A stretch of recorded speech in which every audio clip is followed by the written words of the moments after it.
ഈ ബംഗ്ലാദേശിൽ ന്യൂനപക്ഷങ്ങൾ ആക്രമിക്കപ്പെട്ടതിന് പിന്നാലെ ഇന്ത്യയും ബംഗ്ലാദേശും തമ്മിലുള്ള ബന്ധം അത്ര സുഗമല്ല, ആ രീതിയിലാണ് പോകുന്നത്. ഇന്ത്യയുടെ ഭാഗത്ത് നിന്ന് വലിയ വിമർശനം ബംഗ്ലാദേശിനെതിരെ ഉണ്ടാകുന്നു. അതോടൊപ്പം തന്നെ ബംഗ്ലാദേശിലേക്ക് ഇന്ത്യയുടെ വിദേശകാര്യ സെക്രട്ടറി തന്നെ സന്ദർശനം നടത്തുന്നുണ്ട്. അതിനിടയിലാണ് ഇപ്പോൾ ചില ബംഗ്ലാദേശിലുള്ള നേതാക്കൾ ഇന്ത്യ സന്ദർശിക്കുമെന്ന രീതിയിലേക്ക് ഒരു റിപ്പോർട്ട് വരുന്നുണ്ട്. അതിലെന്താണ് കൂടുതൽ വ്യക്തത ഉണ്ട്? ബംഗ്ലാദേശിലെ നമ്മുടെ ഈ വിജയ് ദിനം എന്ന് പറഞ്ഞൊരു ദിനം, അതായത് ബംഗ്ലാദേശിന് സ്വാതന്ത്ര്യം കിട്ടിയ 1971, അതായത് 95,000 ഈ പാക് പട്ടാളം ബംഗ്ലാദേശ് ഗറില്ല മൂവ്മെൻറ്റിൻ്റെ നമ്മുടെ പട്ടാളങ്ങളുടെ ഇടയ്ക്ക് കീഴടങ്ങുന്ന ദിവസം, അതിനെ വിജയ് ദിനം എന്നാകും. ഇത് പശ്ചിമ ബംഗാളിലെല്ലാം ഡിസംബർ 16-ാം തീയതി എല്ലാ കൊല്ലവും നമ്മൾ ആഘോഷിക്കാറുണ്ട്. അന്നേരം അവരുടെ സ്വാതന്ത്ര്യ ദിനം എന്നുള്ള രീതിയിൽ അവിടുന്ന് ആഘോഷത്തിൽ പങ്കെടുക്കാറുണ്ട് ഈ ബംഗ്ലാദേശിൽ നിന്ന്. അപ്പോൾ ഈ പ്രാവശ്യം അതിന് പങ്കെടുക്കുമെന്ന് ഉള്ളൊരു വിചാരം നമുക്കില്ല. കാരണം അവിടുത്തെ സ്വാതന്ത്ര്യം 1971 അവർക്ക് കിട്ടിയ സ്വാതന്ത്ര്യമല്ലെന്നും ആ സ്വാതന്ത്ര്യം നമ്മൾക്ക് വേണ്ടായിരുന്നു, അത് ആ രാജ്യത്തെ പാകിസ്ഥാനെ നട്ടിമറിച്ചാണെന്നൊക്കെ പറഞ്ഞുകൊണ്ട് നിൽക്കുന്ന ഒരു ഭരണകൂടവും, അല്ലെങ്കിൽ അന്ന് സ്വാതന്ത്ര്യം നേടിക്കൊടുത്ത ഈ പറയുന്ന മുജീബ് റഹ്മാൻ അല്ലേ, അദ്ദേഹത്തിൻ്റെ പ്രതിമ ഉൾപ്പെടെ തല്ലി തകർത്ത്, അദ്ദേഹത്തിൻ്റെ പടം ഇനി നോട്ടിനകത്ത് വേണ്ടാന്ന് പറഞ്ഞുകൊണ്ട് അതിനുവേണ്ടിയുള്ള മൂവ്മെൻറ്റ് നടത്തിക്കൊണ്ടിരിക്കുന്ന ഒരു ഗവൺമെൻറ്റും അതിന് നേതൃത്വം കൊടുക്കുന്ന യൂനസും ഒക്കെയാണ് ഉള്ളത്. അപ്പം അതിനകത്ത് ഈ പ്രാവശ്യത്തെ ഈ വിജയ ദിനത്തിൽ ഈ പറയുന്ന ഗറില്ല മൂവ്മെൻറ്റ് ഇപ്പോഴും അവിടെ ഉണ്ടല്ലോ, അവിടുത്തെ അന്നത്തെ സ്വാതന്ത്ര്യ സമര സേനാനികൾ പങ്കെടുക്കാറുണ്ട്. 12 പേര് ഇപ്രാവശ്യം വരുന്നുണ്ട്. അതിനകത്ത് ഗറില്ല മൂവ്മെൻറ്റും ഒക്കെ ഉണ്ട്. അവർ നേരത്തെ വന്നുകൊണ്ടിരുന്നും അവരുടെ ഒരു ഭാഗമായിട്ട് ഇവിടെ വന്ന് ഈ ആഘോഷത്തിൽ പങ്കെടുക്കാറുണ്ടായിരുന്നു. പക്ഷേ ഇപ്രാവശ്യം അതിനുള്ള സാധ്യത ഒരിക്കലും പ്രതീക്ഷിച്ചിരുന്നില്ല. ഏതായാലും കഴിഞ്ഞ ദിവസം ഈ പറഞ്ഞ പോലെ നമ്മുടെ വിദേശകാര്യ സെക്രട്ടറി അവിടെ സന്ദർശിക്കുകയും കൃത്യമായൊരു ഇടപെടൽ നടത്തുകയും ആ ഇടപെടൽ എന്താണെന്ന് ലോകത്തെ വിളിച്ചറിയിക്കുകയും അല്ലെങ്കിൽ ലോകം ശ്രദ്ധിക്കുകയും ആ ഇടപെടലിന് ശേഷം ന്യൂനപക്ഷ വേട്ട അവിടെ ഉണ്ടായിട്ടുള്ളവർക്കെതിരെ നടപടിയെടുക്കുക, ഏതാണ്ട് 80 കേസെടുക്കുക, അവരെ അറസ്റ്റ് ചെയ്യാനുള്ള നീക്കം നടത്തുകയൊക്കെ ചെയ്തിട്ടുണ്ട്. ഈ അറസ്റ്റ് ചെയ്തിട്ടുണ്ടോ ഇല്ലയോ എന്നുള്ള കാര്യത്തിനകത്ത് വ്യക്തതയില്ല. ഏതായാലും ഇന്ത്യയുടെ പരിധിക്ക് അല്ലെങ്കിൽ ഇന്ത്യയുമായിട്ട് പഴയ ഒരു ബന്ധം അതുപോലെ തന്നെ നിലനിർത്തിക്കൊണ്ട് പോകുന്നതിന് വേണ്ടി അല്ലെങ്കിൽ ആഗ്രഹിക്കുന്നതാണോ, അതോ ഒരുപക്ഷെ ബംഗ്ലാദേശ് അങ്ങനെ വഴങ്ങേണ്ട ഒരവസ്ഥയിലേക്ക് കാര്യങ്ങൾ പോവുകയാണോ എന്നറിയത്തില്ല. അന്ന് നമ്മൾ അവിടെ ചെന്നപ്പോൾ തന്നെ യൂണിയൻ സർക്കാരുമായിട്ട് സംസാരിച്ച് കഴിഞ്ഞപ്പോൾ ഇവിടുത്തെ ഈ ഇന്ത്യയുടെ അഭ്യർത്ഥനയൊക്കെ നടത്തി. കാരണം ഞങ്ങളെ സഹായിക്കണം, അതുപോലെ ഇവിടുത്തെ വിസ പഴയതുപോലെ കൊടുക്കുന്നതിനുള്ള ഒരവസരം ഉണ്ട്. നമ്മുടെ ഈ കലാപത്തിന് ശേഷം വിസയുടെ കാര്യത്തിനകത്തൊക്കെ തീരുമാനം എടുക്കാതെ അല്ലെങ്കിൽ നേരത്തെ അനുവദിച്ചിരുന്ന പോലെ വിദ്യാർത്ഥികളെ പഠിപ്പിക്കുന്ന കാര്യം അവിടെ നമ്മൾ ധാരാളം വിദ്യാർത്ഥികളെ ഏറ്റെടുത്ത് ഫ്രീ ആയിട്ടൊക്കെ പഠിപ്പിച്ചു കൊടുക്കുന്ന ഒരവസ്ഥയുണ്ട്. ഇതൊക്കെ ഇവർക്കൊന്നും അറിയത്തില്ലല്ലോ ഇവിടെ ഈ പറയുന്ന ആൾക്കാർക്ക്. അതേ രീതിയിലൊക്കെ പല സഹായങ്ങളും ഇന്ത്യയുടെ ഭാഗത്തുനിന്നുണ്ടായിട്ടുണ്ട്. അപ്പോൾ അതൊക്കെ പുനഃസ്ഥാപിക്കണമെന്നും അത് കൂടുതൽ ഇപ്പോൾ ഉള്ളതിനെക്കാട്ടി നമ്പർ കൂട്ടണമെന്നൊക്കെ പറഞ്ഞിട്ടുണ്ട്. ഏതായാലും അതിനകത്ത് ഒരു ഇടപെടൽ ഈ പറഞ്ഞതുപോലെ ഇന്ത്യയുടെ ഭാഗത്തുനിന്ന് ഉണ്ടായതിന് ശേഷം എന്ന് പറഞ്ഞാൽ ഈ ലോകത്ത് ഉടനീളം ഇത് ചർച്ചയായിക്കൊണ്ടിരിക്കുകയാണ്. അപ്പം ഇതിനകത്ത് ക്രിസ്ത്യാനിയും ഉണ്ട്, ബുദ്ധിസ്റ്റുകളും ഉണ്ട്. അപ്പം നമ്മളിതിനകത്ത് ഇടപെടാത്തതിൻ്റെ ഒരു കാര്യം എന്ന് പറഞ്ഞാൽ നമ്മളിതിനകത്ത് ഇടപെട്ടിട്ട് ആ ഇടപെടൽ ഇല്ലെന്ന് വരുത്താൻ വേണ്ടി ഈ പറയുന്നത് പോലെ ബംഗ്ലാദേശിനെ ഉരുത്തിരിച്ചവർ അല്ലെങ്കിൽ അവരുടെ ഒരു കളി ബംഗ്ലാദേശിനെ കൊണ്ട് കളിപ്പിക്കുന്നതായിട്ടുണ്ട്. അപ്പം നമ്മൾ അതിനകത്ത് ഒരു രാജ്യത്തിൻ്റെ പരമാധികാരത്തിനകത്ത് കയറി നമ്മുടെ ഭാഗമായിട്ട് അല്ലെങ്കിൽ നമ്മുടെ മാത്രം ഭാഗമായിട്ട് ഇടപെടേണ്ട കാര്യമില്ല. നമ്മൾ ഐക്യരാഷ്ട്രസഭ ഉൾപ്പെടെ ലോകത്തുള്ള ഹിന്ദുക്കൾ ഉൾപ്പെടെ ഹിന്ദു പീഡനം എന്ന് പറഞ്ഞിട്ട് ലോകം മൊത്തം പ്രകടനം നടത്തുകയും ആ വിഷയം ശരിയല്ലെന്ന് ചർച്ച ചെയ്യുകയൊക്കെ ചെയ്യുന്ന ഒരവസ്ഥയാണ്. അപ്പം അങ്ങനെ ചർച്ച ചെയ്യുന്നിരിക്കുന്ന സമയത്തും ലോകത്ത് എല്ലാ കാര്യത്തിനകത്തും എല്ലായിടത്തും ജനാധിപത്യം തരികയും സമാധാനം തരികയും പ്രശ്നങ്ങൾ തരികയൊക്കെ ചെയ്യുന്ന അമേരിക്ക ഔദ്യോഗികമായിട്ടൊരു അഭിപ്രായം പറഞ്ഞതായിട്ട് നമ്മൾ കേട്ടിട്ടില്ല. അതായത് അമേരിക്കയുടെ ഭാഗമായിട്ടാണല്ലോ ഈ ഉരുത്തിരിവുണ്ടായത്. അതായത് ഈ കഴിഞ്ഞ ദിവസം അമേരിക്ക അഭിപ്രായം പറഞ്ഞിട്ടുണ്ട്, ബൈഡൻ അഭിപ്രായം പറഞ്ഞിട്ടുണ്ട്, യൂനസിൻ്റെ പണി നോക്കാൻ പറഞ്ഞിട്ടുണ്ട്, അവിടെ നടക്കുന്ന ഹിന്ദു വേട്ടയിൽ ആശങ്കയുണ്ടെന്ന് പറഞ്ഞിട്ടുണ്ട്. യൂനസ് ചെന്നപ്പോൾ ബൈഡൻ കാണാൻ താല്പര്യം പ്രകടിപ്പിക്കുന്ന ഒരവസ്ഥ ഉണ്ടായിട്ടില്ല. അപ്പം കാര്യങ്ങൾ മറിയുന്നു, മനസ്സിലാവുന്നുണ്ട്. ഇന്ത്യ ആഗ്രഹിക്കുന്നത് പോലെ അമേരിക്ക ഉൾപ്പെടെയുള്ള ആൾക്കാർ പല കാര്യത്തിനകത്തും കാര്യം പറയുന്നത് പോലെ ജസ്റ്റിൻ ട്രൂഡോയുടെ കാര്യത്തിനകത്ത് ഇപ്പം ഇന്ത്യക്ക് ആഗ്രഹിക്കുന്ന പോലാണല്ലോ അമേരിക്ക കാര്യം പറയുന്നത്. ട്രംപ് കാര്യം പറയുന്നത്. കാനഡയുടെ കാര്യം ഓർമ്മയില്ലേ? കാനഡയിൽ ഇതുവരെ നടന്നുകൊണ്ടിരുന്ന സംഭവം എങ്ങനെയായിരുന്നു? ഇപ്പോൾ എങ്ങനെ ഇരിക്കുന്നു കാനഡ? അപ്പം അമേരിക്കയിൽ ഇപ്പോൾ വന്നേക്കുന്ന ഭരണാധികാരി പൂർണ്ണമായിട്ടും ഇന്ത്യക്ക് വിധേയപ്പെട്ട് പോകുന്ന അല്ലെങ്കിൽ ഇന്ത്യയുടെ താല്പര്യത്തിനനുസരിച്ച് പോകുന്ന ആളായതുകൊണ്ട് ഈ ലോകക്രമത്തിനകത്ത് ഇന്ത്യക്ക് ഉപദ്രവിക്കാൻ അല്ലെങ്കിൽ ഇന്ത്യക്കകത്ത് പ്രശ്നം ഉണ്ടാക്കാൻ നിൽക്കുന്ന രാജ്യങ്ങളുടെ കാര്യത്തിനകത്തല്ല അമേരിക്ക ഇടപെട്ട് തുടങ്ങിയിട്ടുണ്ട്. കാരണം എല്ലാത്തിനകത്തും ഒരു ഒതുക്കം വന്നല്ലോ. ഇപ്പോൾ പശ്ചിമേഷ്യയിലെ ഈ പറയുന്നത് പോലെ യുദ്ധത്തിനകത്ത് എങ്ങനെ ഇരിക്കുന്നു? ആണ്ട് സിറിയ കയറി പിടിച്ചല്ലോ. നമ്മൾ പല ടോക്കുകളിലും പറഞ്ഞിട്ടുണ്ടല്ലോ, വിശാല ഇസ്രായേൽ, വിശാല ഇസ്രായേൽ. വിശാല ഇസ്രായേലിനകത്തുള്ള സിറിയ, വിശാല ഇസ്രായേലിനകത്തുള്ളത് സൂയസ് കനാൽ. സിറിയയിൽ ഇപ്പം ഭരണമാറ്റം ഉണ്ടായാലും അട്ടിമറിയിലൂടെ ഭരണമാറ്റം നടന്നല്ലോ. ഇസ്രായേൽ ഇഷ്ടമുള്ള പോലെ കയറിക്കൊണ്ടിരിക്കുക. കണ്ടായിരുന്നു കഴിഞ്ഞ ദിവസത്തെ യുദ്ധത്തിൻ്റെ വാർത്തകളൊക്കെ കണ്ടു കാണുമല്ലോ. അതായത് അവർക്ക് ഈ നേരത്തെ കുന്നുകൾ, ഗോൽഗാൻ കുന്നുകൾ അവരുടെ നേരത്തെ അവിടെ കസ്റ്റഡിയിലുണ്ട്. അവിടുന്ന് അവർ നേരത്തെ അതിനകത്ത് കയറിയിട്ടുണ്ട്. അവിടുന്ന് അവരുടെ പട്ടാളത്തെ പിൻവലിച്ചിട്ടായി. ഇസ്രായേലിൻ്റെ ഒരു സ്വഭാവം എന്ന് പറഞ്ഞാൽ അവർ അങ്ങോട്ട് കയറി ആക്രമിക്കത്തില്ല. അവരെ കയറി ആക്രമിച്ചു കഴിഞ്ഞാൽ അവരവിടെ ആക്രമണം നടത്തും. അവർ ആ മേഖലയിൽ കയറി കഴിഞ്ഞാൽ അവിടെ നിന്ന് പിന്നെ ഇറങ്ങത്തില്ല. അന്ന് ഇവർക്ക് ഈ പറയുന്ന നമ്മുടെ ഈ പറയുന്നതൊക്കെ നമ്മുടെ ഒരു ജില്ലയുടെ പകുതി പ്രോപ്പർട്ടി മാത്രമേ ഉള്ളൂ. അതിനകത്ത് കയറിയായി അടിക്കാൻ നിൽക്കുന്നത്. അവർക്ക് ഈ രാജ്യം വിശാലമാക്കണം. അവർ വിശാല ഇസ്രായേൽ എന്ന് പറയുന്നൊരു സംവിധാനം നേരത്തെ ഉരുത്തിരിച്ച് ഒരു മാപ്പൊക്കെ ഉണ്ടാക്കി വെച്ചിട്ടുണ്ട്. ഇതിന് ആരൊക്കെ സൗദിയുടെ കുറേ പ്രദേശത്ത് ഇവർ കടന്നു കയറിയിട്ടുണ്ട്.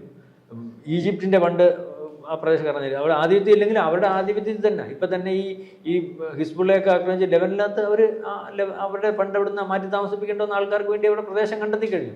ഇപ്പം അത് വാർത്തയിലില്ല. കാരണം വാർത്തയിൽ വന്നിട്ടും കാര്യമില്ലെന്നുള്ള രീതിയിലേക്കായി. കാരണം ബൈഡൻ കൂടി വന്നില്ലേ. അപ്പം ബൈഡൻ അവരുടെ ഭാഗമായിട്ട് നിൽക്കുക. ബൈഡൻ യുദ്ധം പെട്ടെന്ന് നിർത്തുന്ന പറഞ്ഞാൽ എന്തോ അതിൻ്റെ അർത്ഥം? യുദ്ധം ഈ പറയുന്ന പോലെ അവരാഗ്രഹിക്കുന്ന പോലെ പെട്ടെന്ന് യുദ്ധം ചെയ്തോണം. ഇതിനകത്ത് തടസ്സമൊന്നുമില്ല.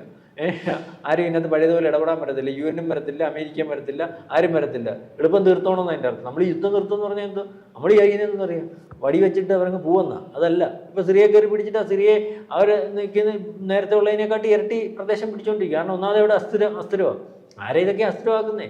ഇതിനകത്ത് ഈ പറയുന്ന പോലെ മുസ്ലിം രാജ്യത്തിനകത്ത് മുസ്ലിം രാജ്യത്തെ നശിപ്പിക്കാൻ വേണ്ടി മുസ്ലിങ്ങൾ തന്നെ നിൽക്കും. അതിനകത്ത് അതിനെ നശിപ്പിക്കാൻ അവർ ഉരുത്തിരിച്ചെടുക്കും. ഇപ്പം തന്നെ ഈ ബംഗ്ലാദേശ് എങ്ങനെ ഇരുന്ന രാജ്യമാണ്, ഇനി അതിൻ്റെ അവസ്ഥ എന്തോ? ഇപ്പം തന്നെ കഴിഞ്ഞ ദിവസം പെണ്ണുങ്ങൾക്ക് റോഡിൽ ഇറങ്ങാൻ പറ്റത്തില്ല. അല്ലെങ്കിൽ അവർക്ക് ഇനി സ്വാതന്ത്ര്യമില്ല, വിദ്യാഭ്യാസമില്ല, വികസനമില്ല, പ്രശ്നങ്ങളില്ല. ആ രാജ്യത്തുള്ള പൈസ ഉള്ളവനും പണമുള്ളവനും എല്ലാം ഈ പറയുന്നത് പോലെ അവരുടെ പൈസയും കൊണ്ടങ്ങ് ഇപ്പം തന്നെ ഈ പശ്ചിമേഷ്യയിൽ നിന്ന് കഴിഞ്ഞ ദിവസം ഞാൻ മുണ്ടോ പറഞ്ഞു ഇവിടെ പോയി മൊത്തം ആൾക്കാരും അവിടുത്തെ പണക്കാരെല്ലാം അവരുടെ സമ്പത്തുമായിട്ട് അവൻ വന്നിട്ട് ഈ സൗദിയിലും ഈ ഇവിടെയൊക്കെ ആവശ്യം പോലെ ഫ്ലാറ്റും മേടിച്ച് കാര്യങ്ങളാണ്. അവർക്ക് ഈ പൈസ ഉള്ളവന് പൈസ ഉണ്ട്. എന്നാൽ പിന്നെ ആ പൈസ അവിടെ ഈ യുദ്ധത്തിൻ്റെ ഇടയ്ക്ക് കിടക്കണ്ട, അവിടെ പാലായനം ചെയ്യും. ആ രാജ്യത്തിനകത്ത് സമാധാനമില്ലാത്തൊരു രാജ്യം ഉണ്ടായിക്കഴിഞ്ഞാലുള്ള പ്രശ്നം എന്താണെന്നറിയാം, അവിടെ നിവൃത്തി കെട്ടവനെ കിടക്കത്തുള്ളൂ, വേറെ മാർഗ്ഗമില്ലാത്തവനെ കിടക്കത്തുള്ളൂ. ഏതെങ്കിലും മാർഗ്ഗമുള്ളവൻ ആ രാജ്യം വിട്ടങ്ങ് പോവുക. കാരണം സമാധാനത്തെ നമുക്ക് എന്തുണ്ടെന്ന് പറഞ്ഞാൽ നമ്മുടെ വീടിൻ്റെ മണ്ടെങ്കിൽ ബോംബ് വീഴുന്ന അവസ്ഥ വന്നാൽ എന്ത് ചെയ്യാനൊക്കെ നമ്മളവിടെ കിടക്കുമോ? നമ്മുടെ പൈസ ഉണ്ട്. നമ്മളിപ്പം ദുബായിലോട്ടുണ്ട്, കാശുണ്ടെങ്കിൽ എന്ത് സൂക്ഷിമായിട്ട് ജീവിക്കാം. അതോടൊപ്പം തന്നെ വർഷങ്ങൾ കഴിയുമ്പോൾ ഒരു അഫ്ഗാനിസ്ഥാനെ പോലെ ഒരു മതരാഷ്ട്രമായി വർഷങ്ങളില്ലല്ലോ മതരാഷ്ട്രമായി.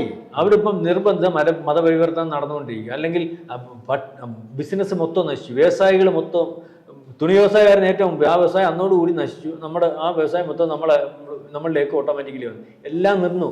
കയറ്റുമതി ഇറക്കുമതി എല്ലാം നടക്കുന്നുണ്ട്. ഇങ്ങനെ അരാജകത്വം നടന്നുകൊണ്ടിരിക്കുന്ന ആരെങ്കിലും ഇൻവെസ്റ്റ് ചെയ്യാൻ പോവോ? അല്ലെങ്കിൽ ആരെങ്കിലും ഇപ്പം ചെയ്തുകൊണ്ടിരിക്കുന്ന ബിസിനസ് അവിടെ നിന്ന് മാറ്റി സ്ഥാപിക്കാനുള്ള ആ രാജ്യം നശിച്ചു. ഇതുപോലെ നശിച്ചുകൊണ്ടിരിക്കുന്ന രാജ്യമാണ്. കാരണം ഏത് രീതിയിൽ പ്രൊമോട്ട് ചെയ്തുകൊണ്ടിരുന്ന ഒരു ഇസ്ലാമിക രാജ്യമാണ്. അതിൻ്റെ നാളത്തെ അവസ്ഥ എന്തോ? ജനാധിപത്യ സംവിധാനത്തെ ഇല്ലായ്മ ചെയ്തുകൊണ്ട് ഈ മതരാജ്യം ഉണ്ടാക്കും. മതരാജ്യം ഉണ്ടാക്കുന്നതിന് ഈ ഉണ്ടാക്കുന്ന നേതാക്കന്മാർക്ക് കുഴപ്പമൊന്നുമില്ല. അവൻ്റെ മക്കൾ ഈ പറയുന്നത് പോലെ വിദേശ രാജ്യങ്ങളിൽ ഈ ഖത്തർ ഉൾപ്പെടെയുള്ളിടത്ത് സുഭിക്ഷമായിട്ട് കോടാനുകോടി രൂപയുടെ വീടും ബംഗ്ലാവും കാറും ഒക്കെ ആയിട്ട് ജനിക്കും. ഇവനെ കൊണ്ട് ഈ രാജ്യങ്ങൾ നശിപ്പിക്കാൻ ഉള്ള പൈസയും മേടിച്ച് ഇവന്മാർ ബാക്കിയുള്ളവരെ തെറ്റിദ്ധരിപ്പിച്ച് നമ്മുടെ ദൈവം ഇതാണ്, അല്ലെങ്കിൽ ഇങ്ങനെയൊക്കെ പ്രവർത്തിച്ചാൽ ദൈവം ഉണ്ടോ, ഇങ്ങനത്തെ രാജ്യം വേണം, ദൈവത്തിൻ്റെ ആഗ്രഹം എന്നൊക്കെ പറഞ്ഞിട്ട് തെറ്റിദ്ധരിപ്പിച്ച് അവന് ഈ കള്ളും സാമ്രാജ്യവും സ്ത്രീയും ഒക്കെ ഉള്ള സംവിധാനങ്ങളോടുകൂടി ജീവിക്കുന്ന ഒരവസ്ഥയുണ്ട്. ഇങ്ങനെ അഫ്ഗാനിസ്ഥാൻ പോയി, ഇപ്പോൾ തന്നെ ബംഗ്ലാദേശ് പോയി. ഇറാൻ്റെ അവസ്ഥ 75 മുമ്പുള്ള ഇറാൻ്റെ അവസ്ഥ എന്ത് വരുന്നത്? അവിടുത്തെ രാജ്യത്തിലെ ലോകത്തിലെ പേർഷ്യ എന്ന് പറഞ്ഞ രാജ്യം എവിടെ നിൽക്കുമായിരുന്നു?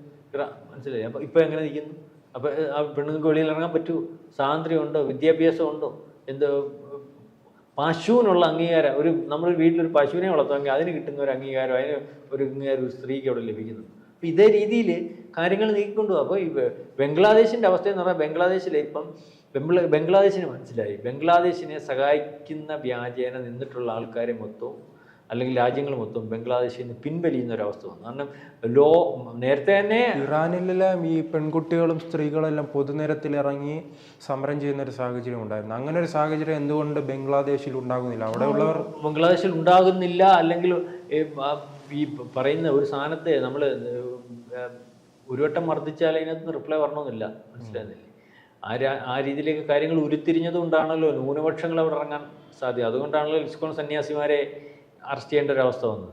അതായത് ഈ സമാധാനപരമായിട്ട് ഇരിക്കുന്ന ആൾക്കാർ നാളെ കാലത്ത് എങ്ങനെ സമാധാനം ഉണ്ടായിക്കണമെന്ന് പറഞ്ഞ് ഒത്തിരിവട്ടം ഇരിക്കും. അതിനുശേഷം അവർ പ്രതിരോധത്തിലേക്ക് വരും. അങ്ങനെ പ്രതിരോധത്തിലേക്ക് വന്ന് ആണല്ലോ ഇപ്പം പലയിടത്തും ഈ സിറിയയിലൊക്കെ അല്ലെങ്കിൽ ഈ പറയുന്ന പലയിടത്തും ഈ ഒരു ദിവസം കൊണ്ടല്ല വിപ്ലവം ഉണ്ടായിട്ടുള്ളത്, അല്ലെങ്കിൽ ആ ഇറങ്ങിയത്. ഇവിടെയും ഈ പറഞ്ഞതുപോലെ ന്യൂനപക്ഷങ്ങൾക്കിടെ മാത്രം പ്രശ്നമാണെന്ന് പറഞ്ഞുകൊണ്ട് ഭൂരിപക്ഷം നിൽക്കുകയാണ്. എന്നാൽ ന്യൂനപക്ഷ വിഷയത്തിൽ അവിടുത്തെ ഭൂരിപക്ഷം വരുന്ന ആൾക്കാർക്ക് താല്പര്യം ഇല്ല, അല്ലെങ്കിൽ അവർ ഉദ്രവിക്കാൻ താല്പര്യം ഇല്ലെങ്കിൽ പോലും അവർക്ക് വേണ്ടി ഇറങ്ങാൻ അവർ തയ്യാറാകുന്നില്ല. ഇപ്പോൾ പറഞ്ഞ ഈ ഹസീനയുടെ ഭാഗമായിട്ടിരിക്കുന്ന പാർട്ടി സംവിധാനം മാത്രമേ ഇതിന് അനുകൂലമായിട്ട് പറയുന്നത്. എന്നാലും അവരെ അടിച്ചമർത്തിക്കൊണ്ടിരിക്കുകയാണ് ന്യൂനപക്ഷത്തിൻ്റെ കൂടെ.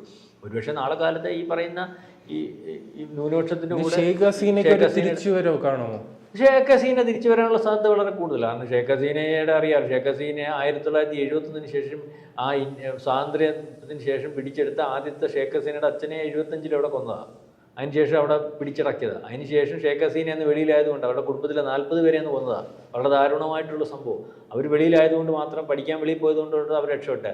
അവർ എന്നിട്ട് അന്നും എനിക്ക് തോന്നുന്നു ഇന്ദിരാഗാന്ധി അഭയം കൊടുത്ത് അവരെ ഇവിടെ നിർത്തിയിട്ട് അവരോട് പോയി ഇവിടെ നിന്ന് രാഷ്ട്രീയം കളിച്ചിട്ട് അല്ലെങ്കിൽ അവിടെ ഉരുത്തിരിച്ചിട്ട് അവിടെ പോയി 10-20 കൊല്ലം അവിടുത്തെ പ്രധാനമന്ത്രിയായിട്ടിരുന്ന സ്ത്രീയെ വീണ്ടും ഈ അവസ്ഥയിലേക്ക് വന്നു. അതായത് 71 സ്വാതന്ത്ര്യത്തിൻ്റെ സമയം തൊട്ടേ ആ രാജ്യത്ത് ഈ മാനസികാവസ്ഥയിലുള്ള ആൾക്കാരുണ്ട്. 71 22% ഉണ്ട് അവിടെ ഈ ന്യൂനപക്ഷം. അതിനകത്ത് അന്ന് ബുദ്ധിസ്റ്റുകളുണ്ട്, അല്ലെങ്കിൽ ക്രിസ്ത്യാനികളുണ്ട്. അന്നും അന്ന് തൊട്ടേ ഈ ഹിന്ദുഹത്യ അല്ലെങ്കിൽ ഈ ന്യൂനപക്ഷ വേട്ട ഇവിടെ നടന്നുകൊണ്ടിരിക്കുക. പറയുന്നുണ്ട് അത് ഒരു ഇത്രയും വ്യാപകമല്ല, അല്ലെങ്കിൽ ഇത്രയും ക്രൂരമല്ലായിരുന്നേ ഉള്ളൂ. മതം മാറ്റുന്നു, കൊല്ലുന്നു, അമ്പലത്തിന് തീ കത്തിക്കുന്നു, ഇതെല്ലാം ഈ ഹസീന ഭരിക്കുന്ന സമയത്തും നടക്കുന്നുണ്ട്. പക്ഷെ അവരെ ഒരു പരിധിവരെ ഇതിൻ്റെ ആൾക്കാരെ കണ്ടെത്തി, അന്ന് പ്രധാനപ്പെട്ട കക്ഷികളെ കണ്ടെത്തി. നമ്മുടെ PFIക്കാരനെ പ്രധാനപ്പെട്ടവന്മാരെയല്ലേ പിടിച്ചകത്തിട്ടുള്ളൂ. ഇപ്പോഴിവിടെ അവിടെ ഇവിടെ ഈ പറയുന്ന മെക്സോ എന്നൊക്കെ പറഞ്ഞിട്ട് പൊങ്ങി വരുന്നതൊക്കെ ഇതിൻ്റെ പുറകെ PFI ആണെന്ന് തിരക്കൊണ്ടിരിക്കുകയല്ലേ. ഇതുപോലുള്ള സംവിധാനം അവിടെയും ബംഗ്ലാദേശിലും ഉണ്ട്. ബംഗ്ലാദേശി 47 തൊട്ടായി ഈ നടക്കുക ഇപ്പം. അപ്പോൾ ഇപ്പോഴും അന്നും ഉണ്ട്. ഈ 71 ശേഷം അവിടെ സ്വതന്ത്രമാക്കിയ രാജ്യം അങ്ങനെ 71 എത്ര ദീർഘമുണ്ട്, 75 ആയപ്പോഴത്തേനും അവിടെ വീണ്ടും അട്ടിമറി നടന്നില്ലേ. അപ്പം ഈ ഹസീനയുടെ പാർട്ടിക്ക് അവാമി ലീഗിനെതിരായിട്ടുള്ള ഒരു പാർട്ടിയുണ്ട്. അവർ എപ്പോഴും അവാമി ലീഗിനെതിരെ അവരെ ഈ ഇതുപോലുള്ള ഈ രാജ്യത്ത് നടത്തുന്ന അട്ടിമറിക്കെല്ലാം കൂട്ടുവയ്ക്കുന്ന പാർട്ടിയാണ്. പണ്ടുതൊട്ടേ പരിശോധിക്കുമ്പോൾ ഇപ്പോഴും അവർ ഈ കലാപത്തിന് കൂട്ടുനിന്ന അവരാ അവാമി ലീഗിനെതിരെ പ്രതിപക്ഷ പാർട്ടി. അവർ കഴിഞ്ഞ പ്രാവശ്യം ഇലക്ഷന് പോലും നിന്നു കൊടുത്തിട്ടില്ല. അപ്പം ഈ രീതിയിലൊക്കെയുള്ള കാര്യങ്ങളുണ്ട്. അപ്പം ഇതിനകത്തൊക്കെ നിന്നു കൊടുക്കുമ്പോഴും സഹായം ഉണ്ടാകുമ്പോഴും ഇവരെ അട്ടിമറിക്കാൻ, രാജ്യത്തെ അട്ടിമറിക്കാൻ വേണ്ടി സഹായമായി നിന്ന നമ്മൾ അട്ടിമറിക്കാൻ, ഒരു രാജ്യത്തെ അട്ടിമറിക്കാൻ പോകുന്നില്ല സാമ്പത്തികമായിട്ട്, അല്ലെങ്കിൽ ആ രാജ്യത്തെ ഇല്ലായ്മ ചെയ്യാൻ പോകുന്നില്ല. നമുക്ക് ആ ഒരു ജോലിയില്ല. കാരണം പക്ഷേ ചൈനയുടെ ജോലി ഏതാ, അമേരിക്കയുടെ ജോലി ഏതാ, പാകിസ്ഥാൻ്റെ ജോലി ഏതാ, അതിപ്പം മനസ്സിലായിട്ട് കാര്യമില്ലല്ലോ. പക്ഷേ ആ ജോലി ചെയ്യാൻ വേണ്ടി അല്ലെങ്കിൽ അവരെ അച്ചാരം മേടിക്കുന്നവർക്ക് അത് കുഴപ്പമില്ല. പക്ഷേ ജനങ്ങൾ അനുഭവിക്കാൻ പോകുന്ന ബുദ്ധിമുട്ട്, നാളെ കാലത്തെ ഈ ജനങ്ങൾ ആ രാജ്യത്തുണ്ടാകുന്ന പ്രശ്നം, ഇത് മതരാഷ്ട്രമാക്കുന്നവനും ആ മതരാഷ്ട്രമാക്കാമെന്ന് പറഞ്ഞ് രാജ്യത്തിനകത്ത് രാജ്യവിരുദ്ധ പ്രവർത്തനം നടത്തുന്നതിന് അച്ചാരം മേടിക്കുന്നവർക്കും പ്രശ്നമില്ല.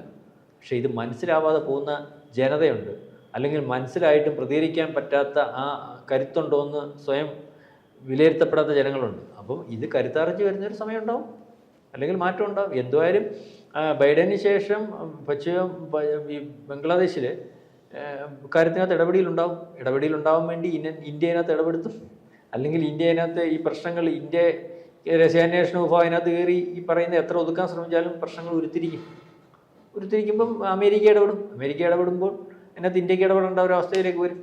അതാണ് സംഭവിക്കാൻ പോകുന്നത്.